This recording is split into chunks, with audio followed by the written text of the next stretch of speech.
죄가 만연한 세상 속에 살며 우리 스스로 죄에 대해 둔감해져 있지는 않은지요.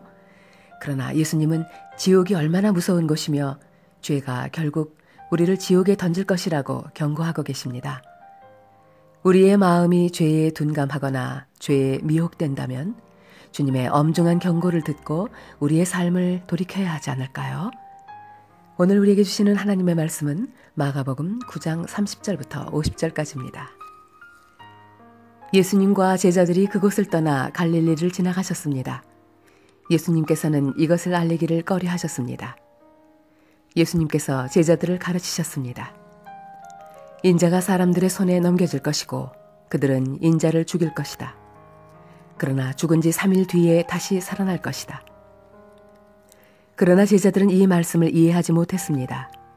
그리고 예수님께 묻기를 두려워했습니다. 예수님과 제자들이 가버나움으로 갔습니다. 예수님께서 집에 계실 때 제자들에게 물으셨습니다. 너희가 오는 길에 무엇을 두고 논쟁을 벌였느냐? 제자들은 잠잠했습니다. 왜냐하면 그들이 자기들 중에서 누가 가장 높은가를 두고 길에서 다투었기 때문입니다. 예수님께서는 앉으셔서 12 제자를 부르셨습니다. 그리고 말씀하셨습니다.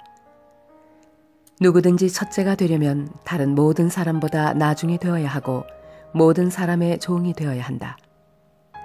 그리고 한 어린이를 데려와 제자들 가운데 세우셨습니다. 그 아이를 팔에 안으시고 말씀하셨습니다. 누구든지 내 이름으로 이런 어린이 하나를 받아들이면 나를 받아들이는 것이다.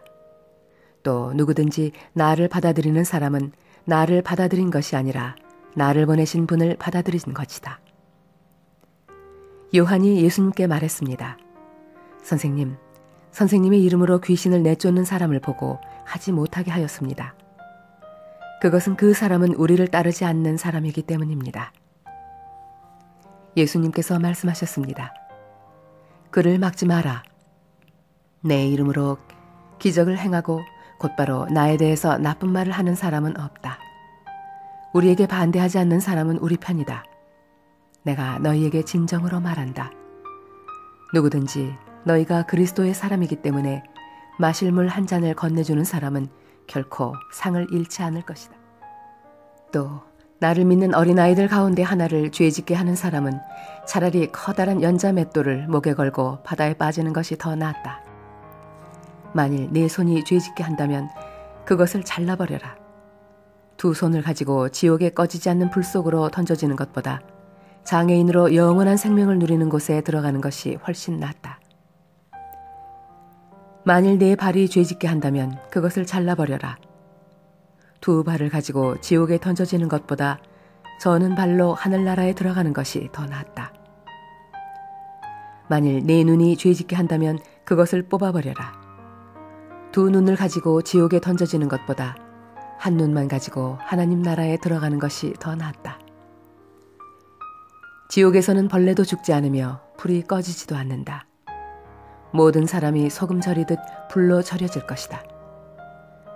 소금은 좋은 것이다. 그러나 만일 소금이 짠맛을 잃으면 무엇으로 다시 짜게 하겠느냐? 서로가 소금을 지니고 화목하게 지내라. 아멘. 우리에게 주신 하나님의 말씀이었습니다. 사랑하는 주님, 오늘 우리가 만나는 모든 사람들이 죄에 빠지지 않게 하소서. 우리의 손과 발과 눈이 죄를 따르지 않고 거룩함을 따르게 하소서. 그리고 하나님 나라에 들어가기를 힘쓰는 하루가 되게 하소서. 심판하시는 예수님의 이름으로 기도드립니다. 아멘.